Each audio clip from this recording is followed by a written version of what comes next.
السلام عليكم البنات، اش اخباركم؟ كنتمنى تكونوا كاملين بخير وعلى خير وانتم كتشوفوا معايا هذا الفيديو. مرحبا بكم معايا على قناتي وقناتكم سوما غوستو. اليوم ان شاء الله جينا نديروا دويره خفيفه في معرض المحمديه لسنه 2023 لهذا الصيف.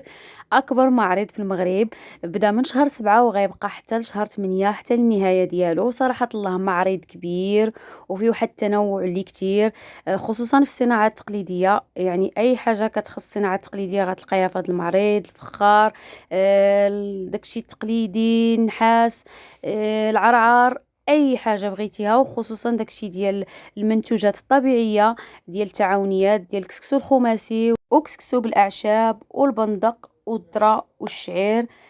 كاينين حتى لي كريم اللي كيكونوا فيهم هكا زيت ارغان، الورد، النيله، العكر الفاسي، ما ورد مقطر، الحنه يابسه، الورد يابس.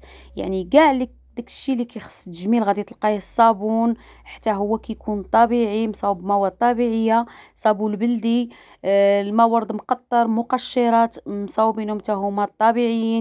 كاين العرعار بالنسبه للناس اللي كيبغيو هكا الديكورات في ديورهم ديال العرعار. كاينين اشكال زوينه، كاين هاد بواطه بيجو، كاينه ديال كلينكس، كاين البلاطوات ديال العرعار هكا الماء او لا مثلا العصير.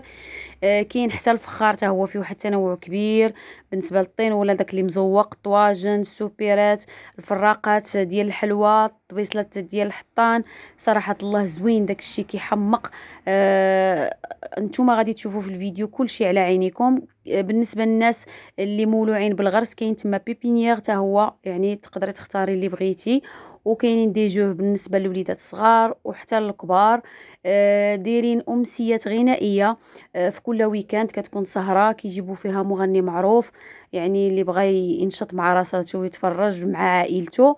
وكاينه حتى بلاصه متخصصه للاكل، دايرين فيها يعني الاكلات الشعبيه، الحريره، المسمن، ساندويش، تشيبس، البينيه، كلشي كاين. بالنسبه للناس اللي كيديو وليداتهم كيضلوا كيلعبوا تما وكيبغيو ياكلوا ويجيو مدوزين وقيته زوينه، راه كاين كلشي، ما عندكمش مناش تخافوا. وفوق هادشي كامل دايرين سهرات غنائيه كل نهار، كيجيبوا فرق غنائيه معروفه وغير معروفه. الدخله ب 30 درهم وفيها كونسوماسيون، كتستمتعي بالوقت ديالك اكثر مع عائلتك وكتنشطي مع راساتك.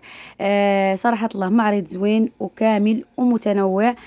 كنتمنى تزوروه، واخا بقات لي غير هاد السيمانه وغادي يسالي. الا كنتي كتجي تبحري في المحمديه ما عليك الا تزوريه، راه جا في الدخله ديال المحمديه حدا اسواق السلام. كان هذا هو الفيديو ديال اليوم اللي كنتمنى من الله يعجبكم. شكرا لكم على المشاهده، ما تنسونيش من لايكات الا جات على خاطركم، ونتلاقاو ان شاء الله فيديوهات جايه على قناتي وقناتكم سوما غوستو.